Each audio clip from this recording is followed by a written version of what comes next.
All right, folks, we're back. It's Mikhail again, and I'm here with.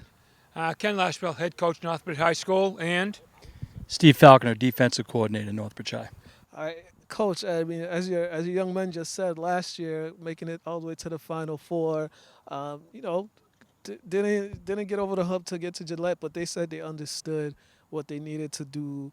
You know what it takes to get over that hump and get punch your ticket to a state championship game. You know what were some things that what did you learn from that game that's kind of helped you in this off-season preparation? that we got to get better. Mhm. There's no doubt about that.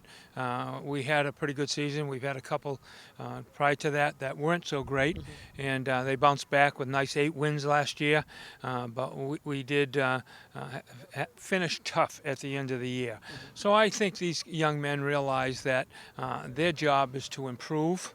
Understood what we did last year, what can we do different, and it really comes down to hoping they realize how hard you have to work day in and day out to accomplish whatever goals you're after. Right, right, and like I said, football. It's a long season. You know, the team you have at the beginning of the season probably won't be the same team you have at the middle or the end of the season because of the improvements and just the game experience that a lot of guys get. Right. How did it improve? How did you guys see it last year as the season was unfolding? How did you guys see those guys get better in each aspect? I'm going to let Steve answer that one.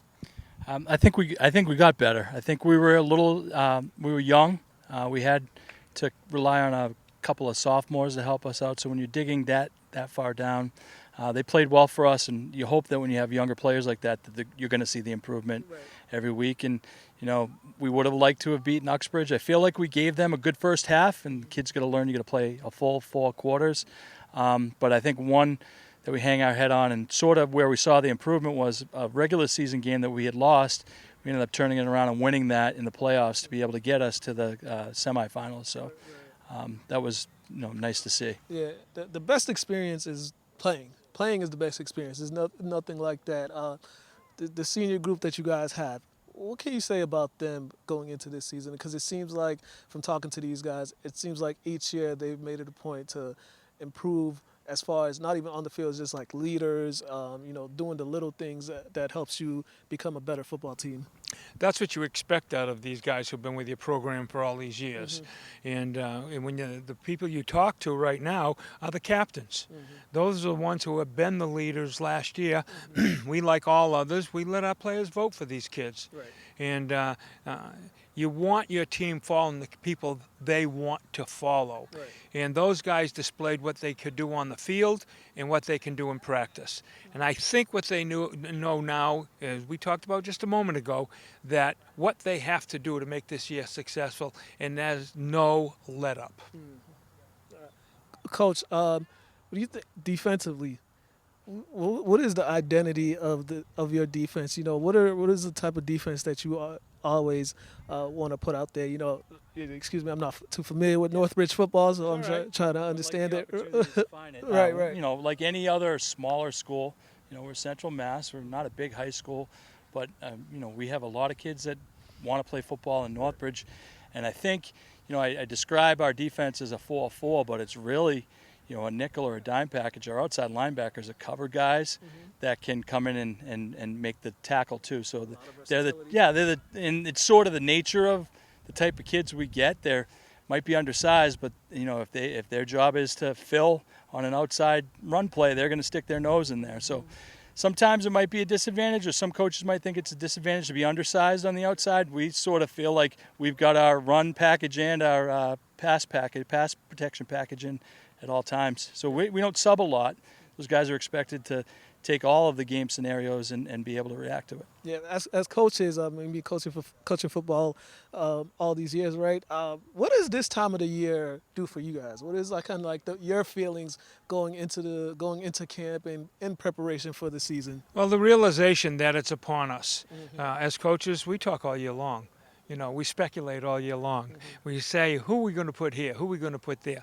But as it approaches, I think we just get as excited as the players. What makes football special, and especially in this state, is we don't have spring football. Right. So when these kids play football, it's not like hockey, lacrosse, basketball, who are playing all year long. these kids get one opportunity in one season. Right. And so I think they realize that. So when the fall comes, there's a tremendous amount of excitement. Right. We're lucky the fall because the kids have had their summer. You know, they're not drained yet from school. Yeah. So all the positives are happening for you right now. But Right. coaches, players, we're excited. We're excited about the potential for this year.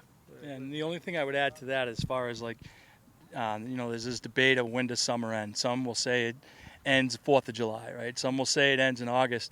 For me personally, I know it ends when the coaches start texting about personnel, and I start taking a scrap piece of paper and trying to write a depth chart. Right. Yeah.